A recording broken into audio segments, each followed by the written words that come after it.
Hi, it's Kim McPherson here. Today I'm going to do some tapping for cravings. Now this is a really powerful exercise that I do with my clients if they've got a specific food craving that they just can't keep in the house, or they can't say no to, or something that they have to finish the whole kind of packet of whatever it is. A lot of the main usual suspects are like chips, chocolate, ice cream. If you have something that you can't say no to, type it into the chat. I'd love to hear it. So this one, we're going to use EFT tapping to take the feeling out of the food. And I was like, what the hell is that? So this is something that we do, like our brain connects the food to a memory. So what we're going to start to think of, if you have the food in front of you, amazing. If you don't, you can just imagine the food, or you can save this video for another time and grab the food that's in front of you. And I just want you to think about a time maybe when you first enjoyed this, or specifically who you used to enjoy this with. So a lot of times our brain, our subconscious makes us run to this certain food in this time when what we're actually craving in that moment is that memory. What we're actually craving as human beings is human connection, love, sharing. So, and this is actually what I wanted to say before we get into the tapping exercise is this is different than emotional eating. So emotional eating will be something where you could just go for anything. Any kind of emotion will be coming up, an uncomfortable emotion. You want to run away from that just with food. Okay, so in that time, we're kind of wanting to leave our body. We're not wanting to be present with the feeling that's going on. So I have a different technique for that, and I can't do that right now just because I need to be in a one-on-one situation. But a craving is a specific food. So if you think about it, maybe you're driving home and you're like, oh, I really want that, or something. You'll leave the house to go to that specific shop to get that chocolate, and then you'll mix it with something else. So it's a really specific food. And a lot of the things I do with my clients, I get them to keep a note section in their phone or in their journal. And when things come into their mind, certain specific foods come in, and then we work on that. Or I send them a recording, and we can just kind of knock off all of those little foods that they crave. So this practice was shared to me by my teacher, Brittany Watkins. And so we're going to get started now. I'm going to be tapping along with you. If you know the points, you can close your eyes as you're doing this, but no problem. So I just want you to, number one, first thing to do is rate your desire for the food right now. If you have the food in front of you, great. I'd want you to open up the packet, if it's in a packet, give it a whiff, maybe have a little nibble. If not, just imagine that you have the food in front of you, and 0 being you don't want it all, and 10 the biggest, like you really, really, really want it. Okay, so write that down, or just have the number in your mind. Then the next thing that we're going to do is what you've thought about the memory. So who is it that you want to share this with? So a lot of people, they might share this with a sibling, a grandpa, a parent. It's usually the first person that comes into your mind. Okay, so you can actually do this another time with somebody else that you can choose from. So you can save this video, do it another time. But for this purpose, just choose one person. And also the other thing to mention, if you used to have this food alone, like sometimes people would like take the biscuits or the cookies from the kitchen, run to outside and have them alone. If that's exactly what you did, then you can share this with a pet or a tree. Okay, it's still gonna work. And it actually works so well, this whole practice. You can have the food in the house, forget it's even there, or you can go and have a little nibble of a food and not have to finish the whole thing. Like, well, how freeing is that? So we've got the rating, we've chosen the person, and now I want you to what we're gonna do is imagine that the food is in front of you. You're gonna scoop out, actually identify the feelings. You're gonna scoop out all of those good feelings. So a lot of times it's kind of sharing, love, connection, and scoop them out and place them into your heart. And people are like, what the hell? Like, where are you going with this? It really, really works. The only way that this doesn't work is if you're thinking about something else when I'm telling you to think about the food or tasting the food, okay? So scoop out all of those good feelings that are associated with this food, place them into your heart, and breathe deeply. And imagine that you're tasting the food. Okay, don't actually taste it, but just imagine like bringing all those good feelings, tasting the food, and I want you to start tapping through the points, and you can just follow me along. If you know the points, close your eyes as you're doing this. I'll do the eyebrow point here. So you've got all those good feelings in your chest, and they form a big ball of white light. Okay, now tapping through the points. And as this white light grows, I want you to breathe in, and on your exhale, I want you to pass this light to the person that you want to share this with. Okay, so whoever that was in your memory, and see their face as they kind of light up, as they receive all of these good feelings, good emotions.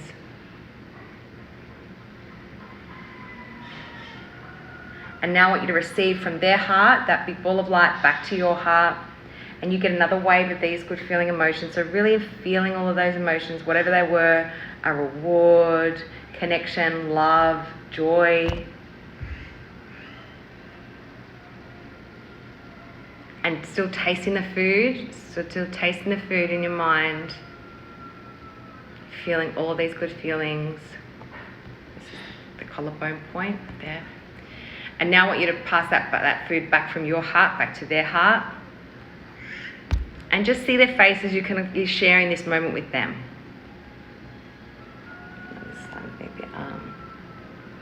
And just keep passing that feeling, that ball of light, back and forth from their heart to your heart, and back again. All the while tasting the food, feeling all these good feelings.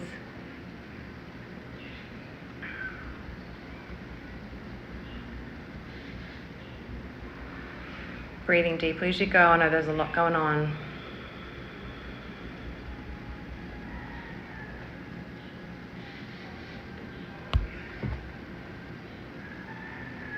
Feeling all these good feelings. And now I want you to keep some of that ball of light in your heart and keep some of it in theirs. And now go over, give them a big hug, kiss them on the cheek, tell them you love them, you miss them, whatever's true for you right now.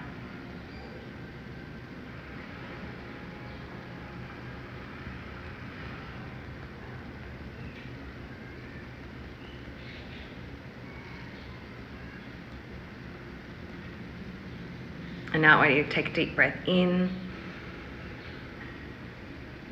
And coming back, you can open up your eyes and stop tapping, take a deep breath. And now I want you to look down at the food. If you're imagining it, imagine that you're looking down at the food. If you have the food in front of you, I want you to rate your desire for it now. Okay? So what is it? So 0 is not, you don't want it at all, and 10, you've got to have it now. So usually that goes down quite significantly. If it hasn't, or you just do that part of the exercise again. The last part of it is just going to tap into that thing we call the aspects. And so what flavors do you like about this thing? Is it the creaminess, the sweetness, the saltiness, the crunch? For this example, I'm going to use the sweetness, which is the majority of the things. But if it was the crunchiness, the saltiness, the dewiness, something about the texture, the warm, whatever, you can substitute. Every time I say sweet, you substitute that with your thing, okay? And this is going to be doing like the general tapping, and we're going to start with the karate chop point. You can repeat after me. So even though I'm still craving this sweetness, I truly love, forgive, and accept myself anyway. Keep tapping away. It doesn't matter which side you do. Even though I'm still craving this sweetness of this food, I accept myself and I accept these feelings. Last one. Even though I'm still craving this sweetness and I don't want to give this craving up, I choose to heal from this today. Okay, and I'm just going to be reading out a script. So this sweetness, this yummy, yummy sweetness, you just repeat after me all these things out loud or in your mind. I just love this sweetness. It reminds me of a more innocent time. Who will I be if I don't have this sweetness? How will I relax if I don't have this food? How will I spend my time if I don't have this food? I refuse to give this up. I do not want to give it up. You can't make me. I want to keep my craving. I want to keep this food. It's the only way I know how to be happy. It's the only way I know how to reward myself. It kind of protects me in a way. I don't have to think about my feelings. I don't have to feel my feelings. Take a deep breath. But in reality, it's just a biscuit, ice cream, lollies, whatever it is for you. It's just food. It doesn't have feelings. It can't love me.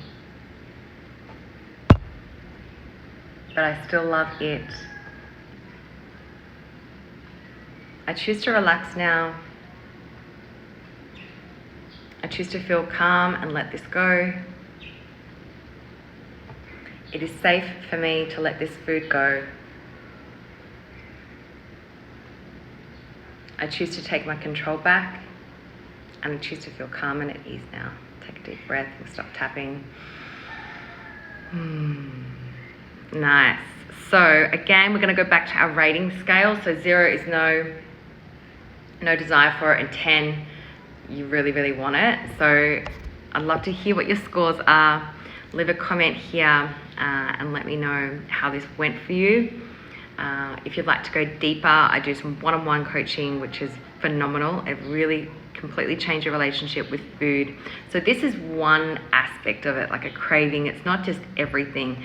So the technique that I use for emotional eating is completely different, and there might be some other different things that are like in the way of you having a great relationship with food, great relationship with your body, and being your healthiest and happiest ever. So let me know if you'd like some coaching, and I have some spaces available for in my Aussie time slots, and also over here on Central Time.